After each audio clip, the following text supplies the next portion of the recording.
Muli Ma'am Laudet, ako nga po pala si James Bert Irisibas at ang aking tatalakay ngayon ay ang panglimang pananaw. Ang limang pananaw o perspektibo na nagsasaad na ang globalisasyon ay nagsimula sa ika-20 na siglo, kung saan ang tatlong pangyayari ay may direktang kinalaman sa pag-usbong ng globalisasyon. Una, pag-usbong ng Estados Unidos pagkatapos ng World War II. Pangalawa, paglipanan ng Multinational Corporation or MNC at Transitional Corporation or TNC.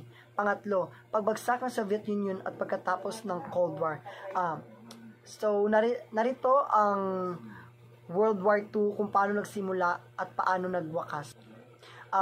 Ang World War II, isa itong pandaigdigang digmaan na naganap mula sa 1939 hanggang 1945 na kinasangkutan ng maraming bansa sa dalawang magkalabang alyansa ang tinatawag natin na Allied Powers at Axis Powers. At tinuturing na pinakamalaking digmaan sa kasaysayan dahil sa lawak ng pinsala, pagkasawi at epekto nito sa politika, ekonomiya at lipunan sa buong mundo. Narito ang tatlong pangyayari na may direktang kinalaman sa pag-usbong ng globalisasyon. Una, ang pag-usbong ng kapangyarihan ng Estados Unidos pagkatapos ng World War II. Naging superpower ang US or United States dahil sa Marshall Plan at tumulong sa muling pagbangon ng Europa at pag-angat ng kanilang ekonomiya.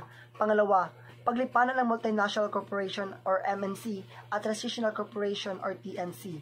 Halimbawa, ang McDonald's at Samsung na nagtatag ng sangay sa iba't ibang bansa para palawakin ang negosyo sa lumikha ng trabaho. Pangatlo, pagbagsak ng Soviet Union at pagkatapos ng Cold War.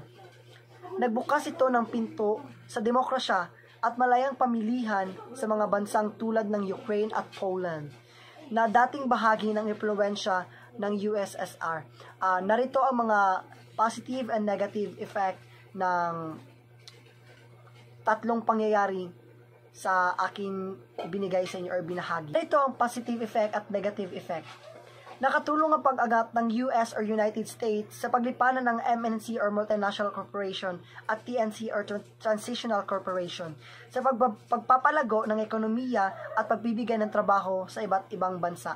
At negative effect, ngunit nagdulot din ito ng pag-asa sa dayong kapital at impluwensya at lumaki ang agwat ng mayayaman at mahihirap.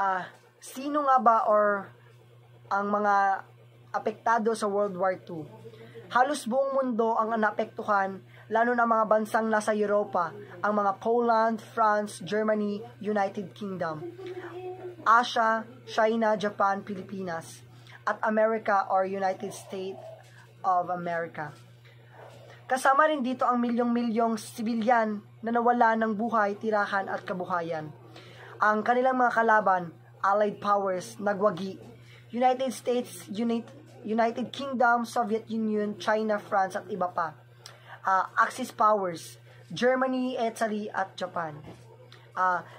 Ibabahagi ko sa inyo kung ano ang TNC at MNC, kung ano ang pagkakaibahan at pagkakapareho. Ang MNC or Multinational Corporation ay kumpanya na nakabase sa isang bansa pero may operasyon o sangay sa ibang bansa.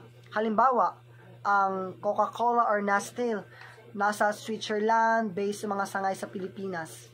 Ang TNCI or Transitional Corporation, kumpanya na halos walang iisang sentrong bansa, mas pandaigdigan ang operasyon at pamamahala. Halimbawa, Unilever na may punong himpilan sa UK at Netherlands pero pantay-pantay ang operasyon sa iba't ibang bansa. Last, halimbawa sa MNC or Multinational Corporation, ang Apple or Apple Gadget na may headquarters sa California, USA. Narito ang pagkakapareho at ang pagkakaiba ng TNC at ang MNC. Ang pagkakapareho nila, pareho silang malaking kumpanya na nag-ooperate sa maraming bansa at tag-aambag sa kalakalan at trabaho. Ang kanilang pagkakaiba, ang MNC ay may malinaw na home country bilang sentro na samantala ang TNC ay mas desentralisado at pantay ang operasyon saan bansa sila naroon. Yun lang po at maraming salamat.